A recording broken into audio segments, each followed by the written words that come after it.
Welcome back to Business Focus on TV3. We're live on TV3 Ghana on Facebook, DSTV channel 279, all across the world on 3news.com, and we're very interactive as well, so let's hear from you. My guest this evening is the founder of PFM Tax, and this is what he's currently doing, and also contributing to the discourse and proposing worthy alternative for government in terms of economic policy, not just Ghana, but across the continent. But most importantly for the conversation this evening is a former finance minister of the Republic of Ghana, Mr. Seth Tepe. I thank you for time. Good evening to you. It's good to have you. Thank you very much. And good evening to your viewers and I believe listeners as well. Absolutely. And this is the first time we are sitting in this new year. So Happy New Year's in advance. Yeah, happy returns. It's already January. You've been working. You had an engagement with PFM Tax on specific issues of economic concern, and the recent one was on the E-Levy and tax policy. But beyond that, what has been the focus outside Finance Ministry? Well, as you rightly pointed out, the PFM Tax, the full name is PFM Tax Africa Network. So it's developmental, but it's going to be focusing on, the homeland, Ghana, but also we will be, if you go to our website, we've started, putting out stories about other countries and what is going on globally. Those who follow my Twitter handle and limited Facebook would see the trend where we are going. But the main focus, as the name implies, is public financial management. That's what PFM is, means. And even though PFM includes taxation, normally PFM is associated with expenditure, so we add the tax.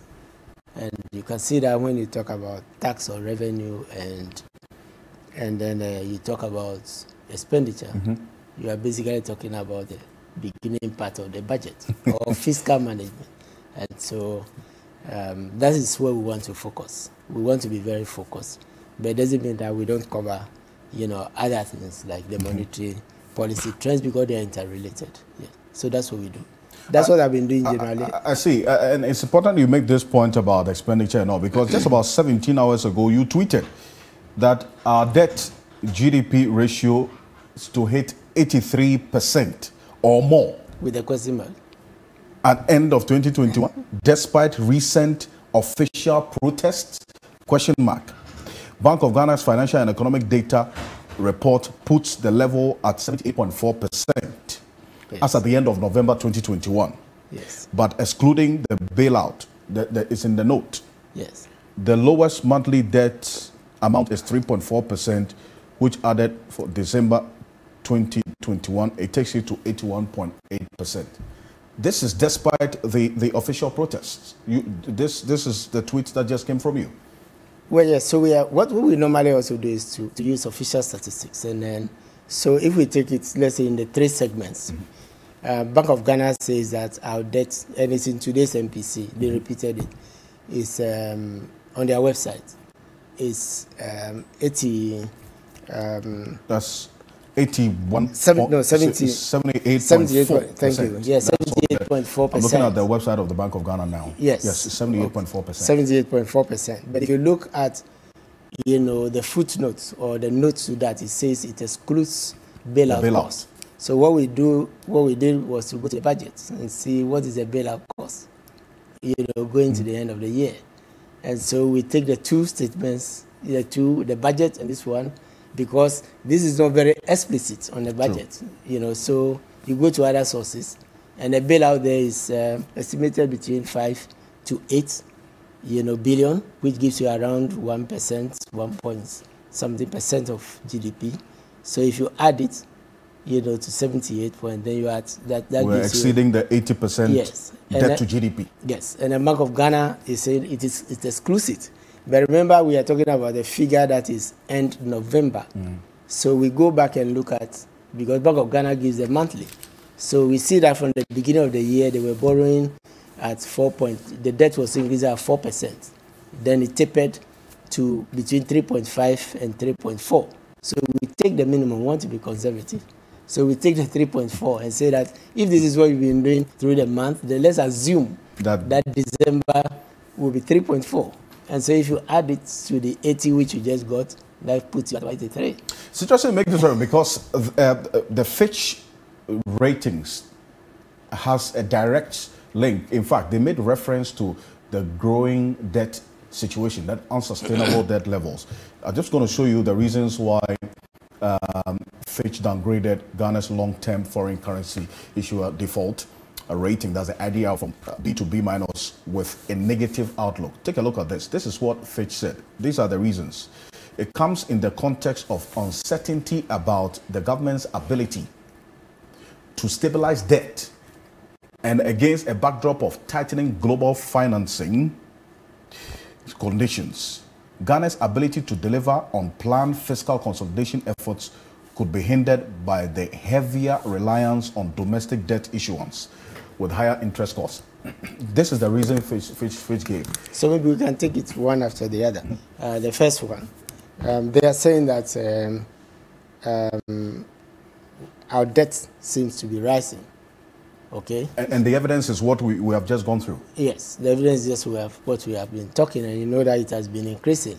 And if you, I left out things like, in arriving at the deficit, for example, which I use, the provision for deficit in the budget is 1.9%. Mm-hmm. Sorry, 1.9 billion. Do we really believe that, you know, the arrears in the system today is only 1.9 billion? You doubt and it that? was decreasing.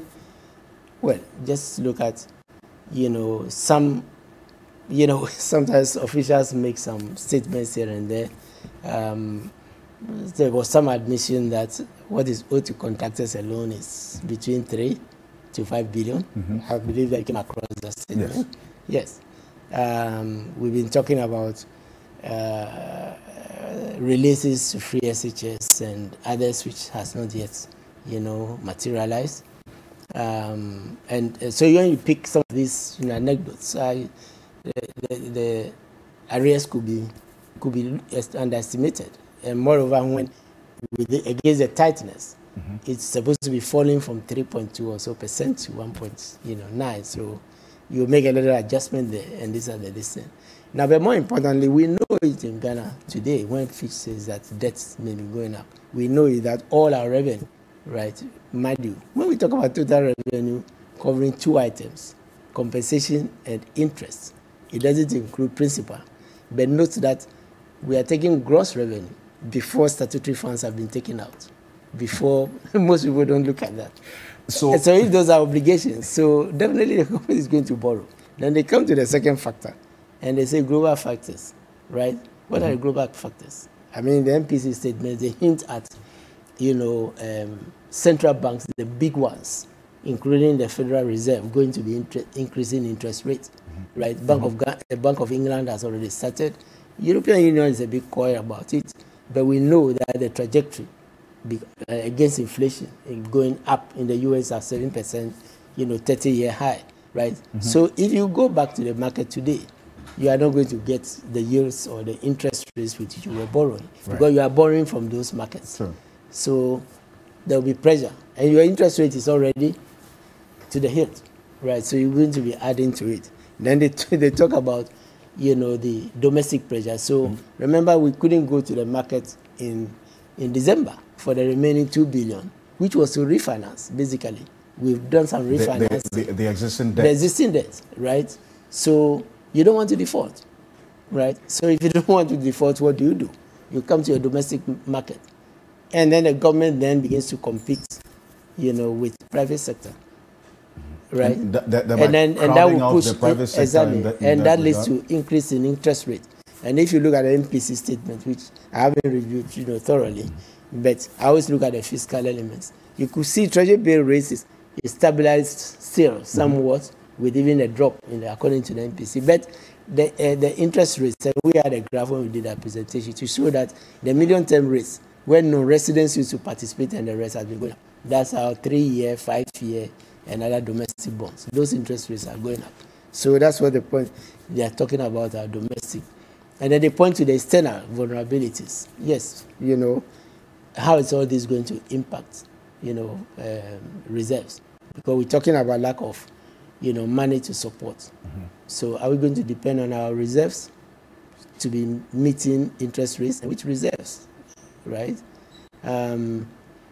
If you have 5 years or 6 years of reserves, remember the composition of our reserves, for example, includes even our petroleum funds, which we show in the budget, and therefore is part of the core reserves of the central bank. So are we heading there? Is there enough of cocoa money left? We couldn't do bonds, which normally provide. So these are some of the trajectory which they use, to tell you, look, where you are going. And some of the bonds issued 3, 4, 5 years ago are maturing this year. Sure, that's so they see the trajectory. They are maturing this year, and then you have your zero coupon maturing in 2025. I mean, how dire is this? I want to show you that this is what Bloomberg put out, and I know this is something that you have seen. I captured it on the Bloomberg website, the analysis there. You see that gray area? That's right, yes. That depicts the situation as of January 2022 as we have it. Yes. And the finance minister is saying that the Fitch downgrade and what we are seeing on the screen now is a foreshadow of what is to come if, for instance, the E-Levy is not passed. What is the specific impact we have on the situation as we've seen now? Look, what is the context? The deficit, according to the budget, is 37 billion. Yes. Right? For the 2022 budget. Yes, but if you go to the appendix, let me just issue one clarification. If you go to the appendix, you will see that the deficit, we're just talking about cash arrears and whatever, ended at 37%, 37 billion, right? Mm-hmm. Then, when you go to the footnote, remember it excludes bailout costs. And when you go to the footnotes where they normally put the bailout costs, that deficit that should have been brought down, at 37%, was brought down at 32. Right? 32. 32. Why? So you add the 5 and you get the same 37. If the natural thing is to bring down 37, right, and then add the 5, as we would normally have done, then our deficit is around 43, 45. Okay, that's the first thing. But the point I'm making is that, and this is financing that is required after compensation and interest has taken revenue, again, before statutory funds and others. Everything else is dependent on loan. Okay? So the question is, what is the 7 billion in relation, to this 45? So and how can that become the, the main thing that would save, the budget? When you do not have access to the markets to borrow, there is closing. We do have access, of course. You will always have access. But if you are willing to pay the rate, interest, and the rest. So with this, that's why I have said that the 7 billion from the E-Levy, in terms of resolving our problems, is overrated. I see it more in terms of urgent liquidity that will be needed because it's going to be cash. It's not like profit tax, which will have to wait for the quarter or wait for, but this could be coming in, periodically. So I see more in terms of liquidity than in resolving the total problems that we have. So you say, you put it that the E-Levy, in terms of its potential to solve the situation we have now, the economy is overrated. I mean, 7 billion or 6.9 thereabout. What difference would it make? Let me give you another reason. The deficit of 37, if you like, or 43, as some of us are arguing, includes the portion of the IMF SDR. We are using it to finance the deficit because it wasn't shown when the money was coming in as a revenue. It wasn't shown? No, yes, you don't say it.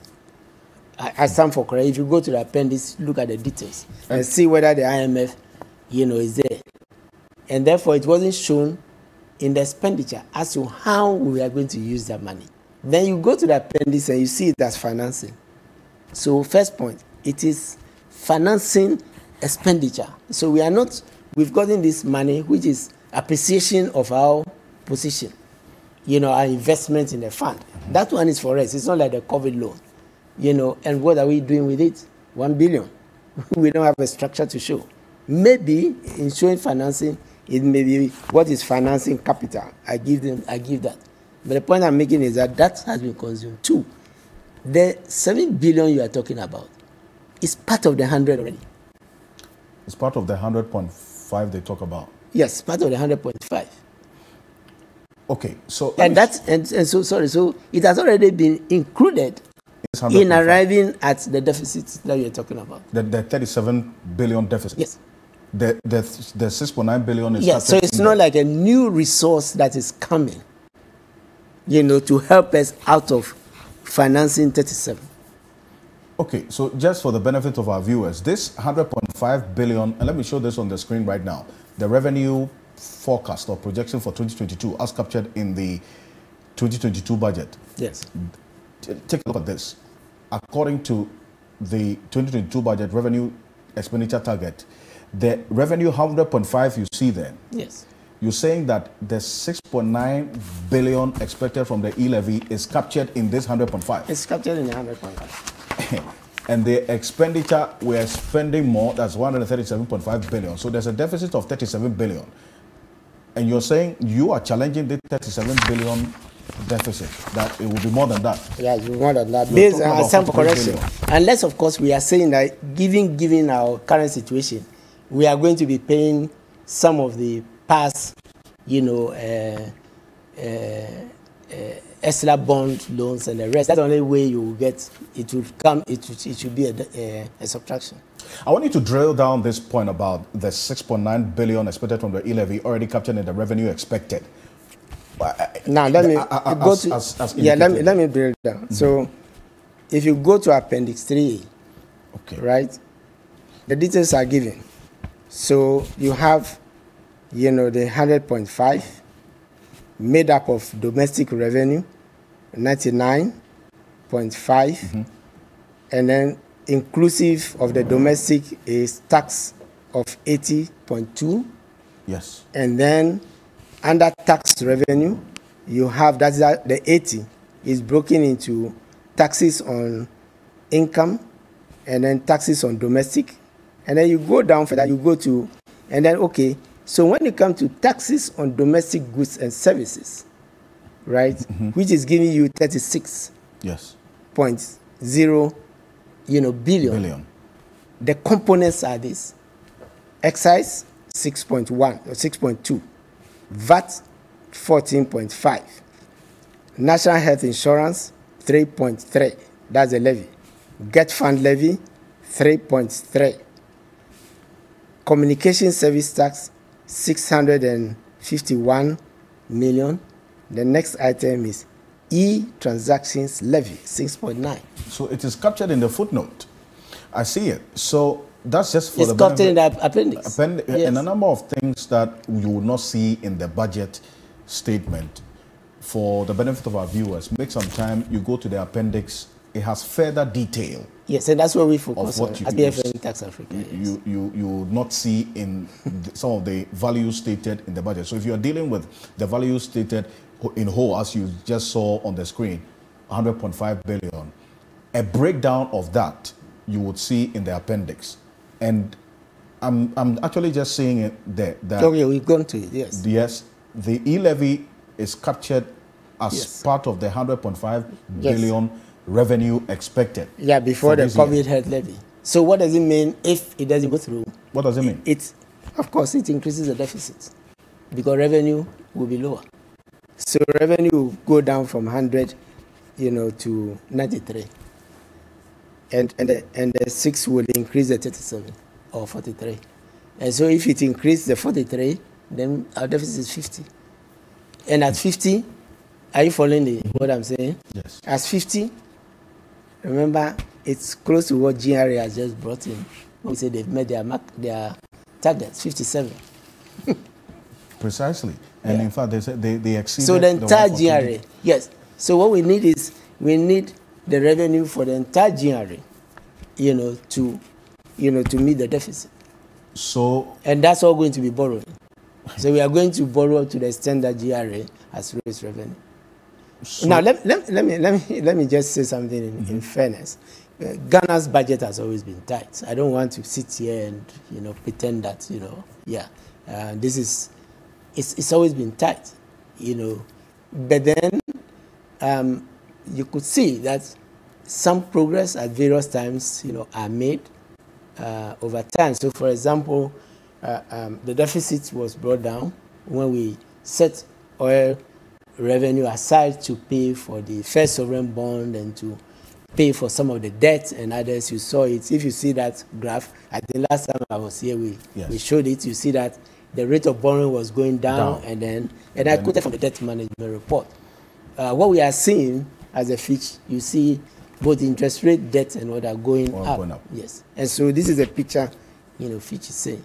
So if you don't pass it, so you can see the need, the urgency around it. Despite what we believe are various distortions, and it's not that if this E-Levy doesn't go through, it will increase the already unsustainable debt levels. Yes. By that figure. Yes. So if you adjusted to 43, as I'm saying, and the E-Levy is 7, you add, it will increase the deficit by 7, and that takes your deficit to 50 billion. And the GRA was able to collect just about 57.32 billion. Yes. In and 2021. That is, yes, and it took a lot, because if you look at the first 3 quarters, and again there's some normalcy about the last quarter because of Christmas and others bringing in revenue, but it jumped from an average collection. It means that what GRA did was to jump from an average collection of about 11 or 12 per quarter to 18. That is 16 or 17 year. And that's how come they were able to. So all that money in 3 months.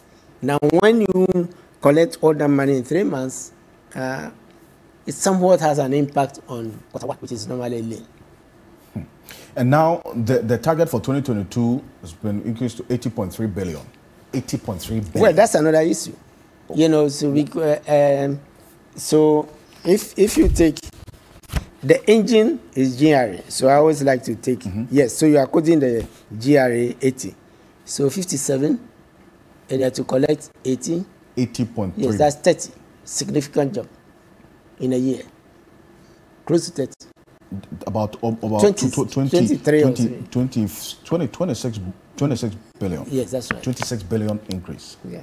And so you have to go, what we then do is to go back and look at the rate of increases, which I didn't bring that data. But you saying that, is this a realistic target or one that the GRA will struggle to meet?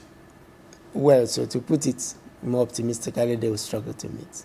They will struggle to meet. Yeah, from what you said, whether it's impossible or... Yeah, I prefer to just say... I didn't want to say it is impossible. That's why I say, would it be challenging for them to meet this 80.3 billion? Yes, GRA has a wherewithal, but, there were reforms that were taking place.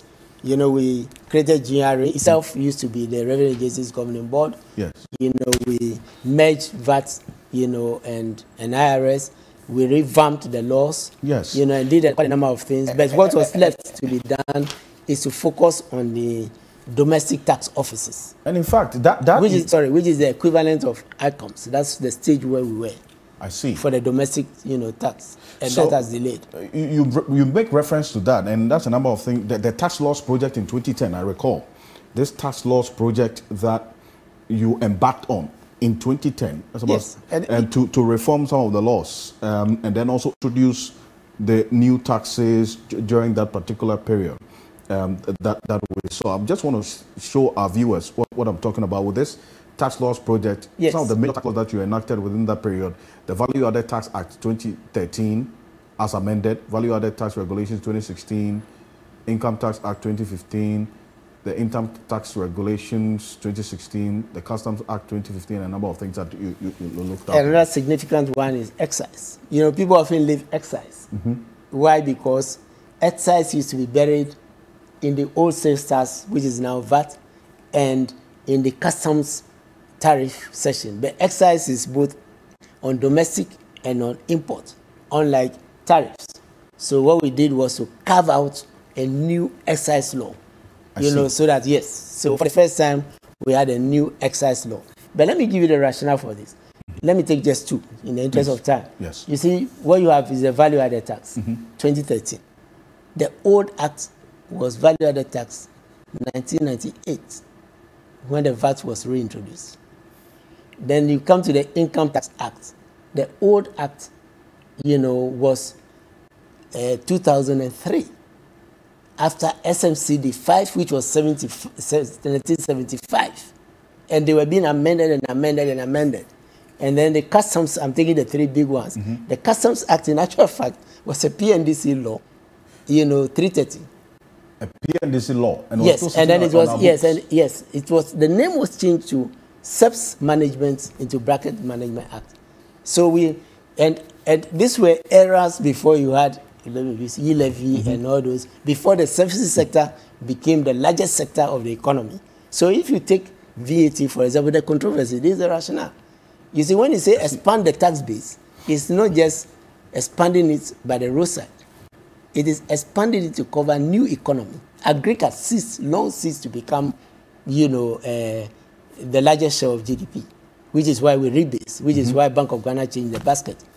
Right, yet the biggest sector today, services, was outside the VAT. So we did a financial sector. We are coming to E-Levy. Yes. So what we did was to say, let us bring the financial sector now into the tax base. So we had various reviews. For example, with Customs, we did some reviews of exemptions, and which led to the draft Exemptions Act, which is yet to be passed.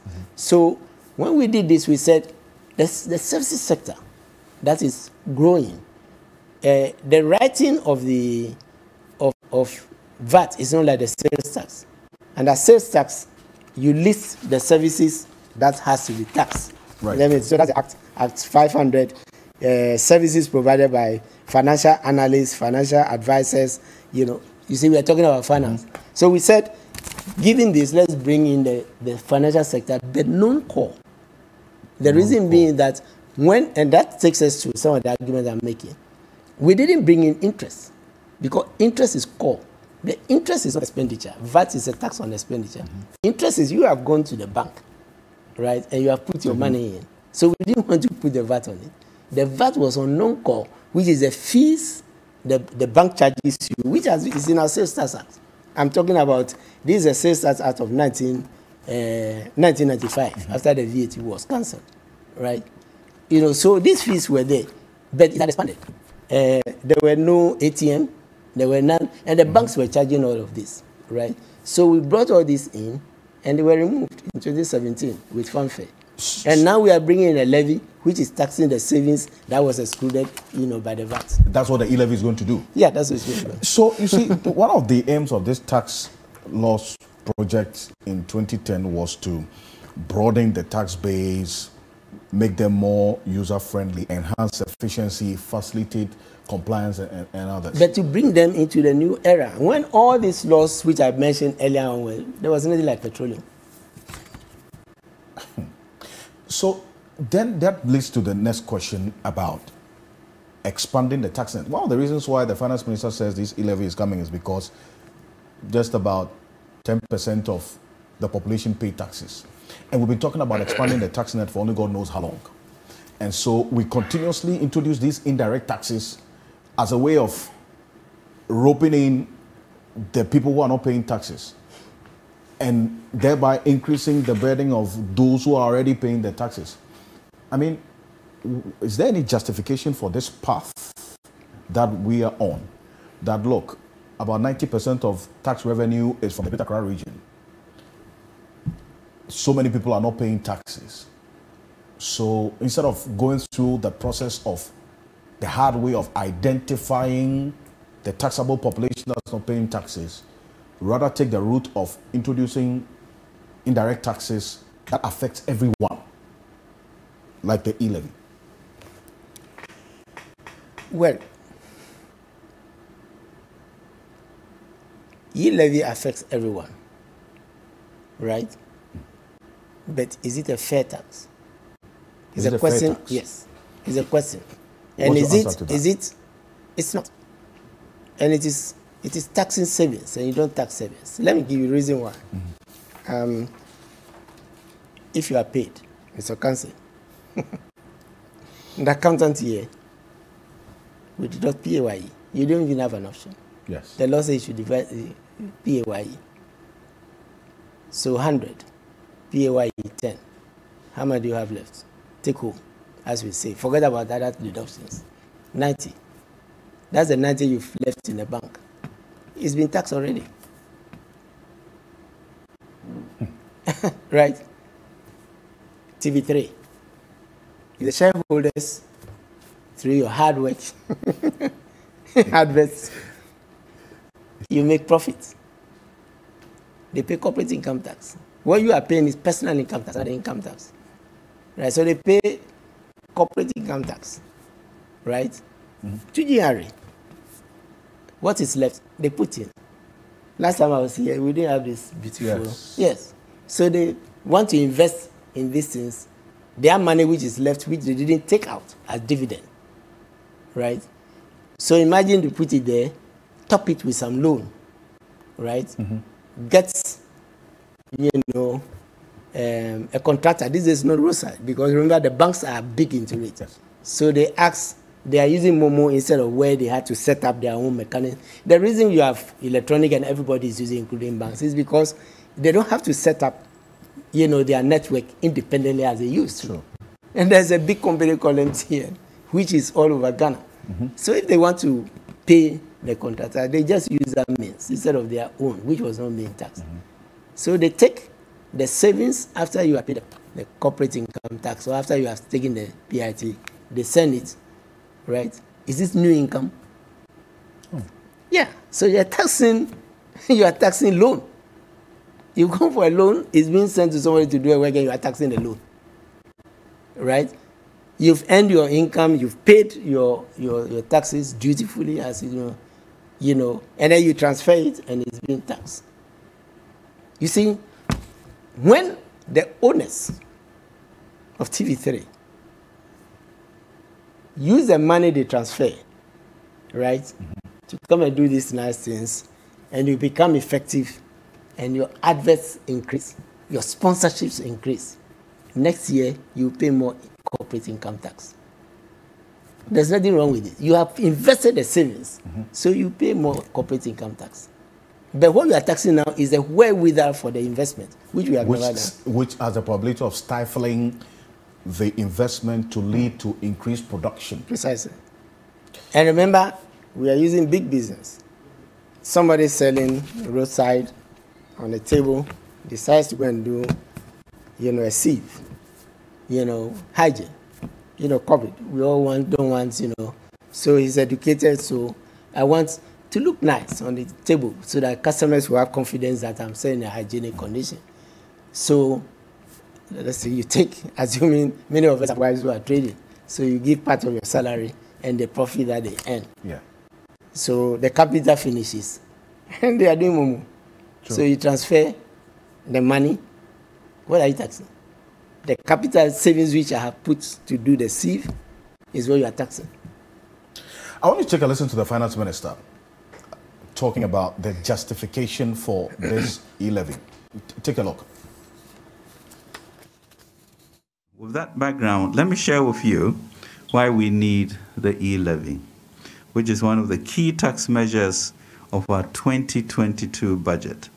We are at a stage in our national development where we must all play our part and put our shoulders to the wheel. Where Greater Accra is responsible for 90% of revenues, it's not the way to burden share. Where property taxes are laughable, it's not the way to go. Where the wealthy talk about regressive taxes to detract from their own non-payment, it's not the way to go. We simply cannot build forward better with a system where everyone takes and most do not give back. The two major sources of income to pay for expenditure for any government are taxes and borrowing. The balance will tilt one way or the other, depending on the capacity to mobilize revenues. So that's the finance minister. As earlier indicated, the revenue we expect to generate internally, the 100.5 billion the Foreign Finance Minister has established that we are going to use that to pay compensation, that's salaries and the interest on existing loans. And remember that some of the loans and bonds we procured years back are maturing this year. So it's going to compound the existing problem as we have it. That's the Finance Minister. This is the justification for the E-Levy. Your reaction to this? The issues that he's outlined. One, the number of people paying taxes, he says limited to Greater Accra region, about 90% of them. And two, property rate or property taxes not being effectively collected. And then the rich talking about this because they don't want to pay taxes. I mean, that is a perpetual responsibility of, GRA, right? Mm-hmm. I think the flip question is, what proportion of the GDP comes from within Accra Tepe enclave? Right. If output is in proportion to the productivity of an area, I'm asking you, compare Accra Tepe to 40 miles, my hometown somewhere. What is the volume of economic activity? So some of it is just a natural course of the development. Right. Am I saying the people who are on the outskirts are down and other places should not pay taxes? No.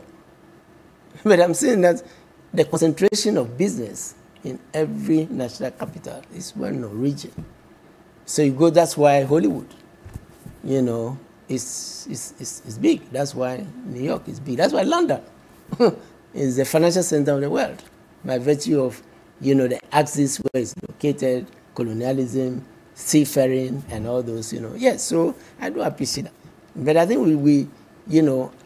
I think the more important point which he makes, which I agree, are the people in Accra who are making big money and are not paying taxes. And that is why I hear it's been dismantled. That's why we said, okay, they are complex, they are sophisticated. They do tax evasion. Or not all of them, some of them, right? Some are paid legitimate taxpayers. Let's have a large taxpayer office. So it's part of the reforms to deal with those people. Because GRA cannot, and then let's have a medium taxpayer office, right? And these offices are about 22. GRA had at the time nearly 60, right? So if you tell, those offices were located in, the light taxpayer office was in Accra with an outlet in Kumasi. It wasn't even in Tamale. It's the medium taxpayer offices that were big in those places. Many regional capitals didn't even have large taxpayer offices. Why? Because the predominant large payers were in Accra Tepe. And then now we would have probably gone to, but even if you could go and get oil from secondary Takrady and whatever, yeah, right? The headquarters for Talo is here. And this is where they will account. So it will go to Greater Accra. So we need a disaggregation of that data. We need to, yes. To justify the claim about... yes, more importantly, you see the fact that, I think there are two elements which I want to distinguish. The fact that that's the 80-20 rule as in many events. The fact that more revenue is coming from, for Accra is given. The fact that there are people in Accra who are not paying, requires tax structures, right? And if they are in Accra and you want to focus on Accra, and assuming that it is meant to focus on Accra, why is the E-Levy not only in Accra? And why is it not on large, and the large taxpayers were in Accra? You see, this is a levy that is spread all across. And everybody, whether in a village or is paying 1.75. We'll be back shortly after this quick break. Welcome back to Business Focus. My guest is Seth Tepe. He is a former finance minister and the founder of PFM Tax. And he's talking about the E-Levy and matters arising. So 2 questions finally, and we're done. If you found yourself in this situation, with all the conditions prevalent, what would have been your best option other than the E-Levy? And the option of going to the IMF, which government says it is not on the table for them. The second one first. If you're not going to the IMF, give us a plan. It's not the desire not to go to the IMF. Then he felt it. That's why we started with a homegrown policy, expecting that oil will come in and we set up those structures, seeking fund stabilization.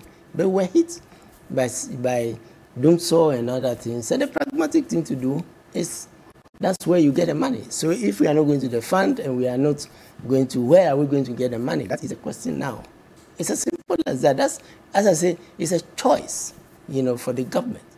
Provide a plan if you are not going to the IMF. If you are not going to the IMF, we don't see a plan. That's what Fitch is saying. I'm not the only one. Provide a plan, right? Mm-hmm. So, and then the first one was the alternative. Look, it's not for lack of reason that we say that we have done 18 IMF programs. Let's sort it out. What do you do when you have a situation like this? In the homegrown, let me use it, and in the IMF, in fact, we use the homegrown to negotiate the ECF, the IMF policy for the first time. It didn't come from the other way. You have an expenditure problem. Mm-hmm. Tell us how you are going to get, because it's expenditure exceeding revenue. So you can't assume that you keep the expenditure constant. It's everything in there, the most essential, that you don't want to touch them, right? Mm-hmm. Then you can top up with the revenue. And it's only when you do that you reduce the deficit. And then you can go to the market and say, look, I'm doing something about my deficit. In the next 5 years, 3 years, this is what we are going to do. Then they may have confidence and refinance your debt. Without that, they won't refinance your debt. Then they'll give you the money that is debt, that is required and other things. That's why the World Bank president said, come for debt suspension. We didn't want to go, right? And that's because it will come with some accountability for the money that we have collected for COVID and all those type of things. Right. Is that a concern? Right. So this is and my last point. You see, Hasiu has a way of being a bit harsh, because you spoke about regressive. Let me just quickly. In 30 seconds. Thank you. We exempted education, health, and other things from VAT, and it became a huge issue. That it wasn't enough. Today, you are going to be taxing transfers for these very things. Mr. Seth Tepe, I thank you so much for your time this evening. There's a lot to talk about. This is just the first of number of engagements we're going to be having. My name is Alfred Okanse. Thank you very much for staying with us on Business Focus. Good evening.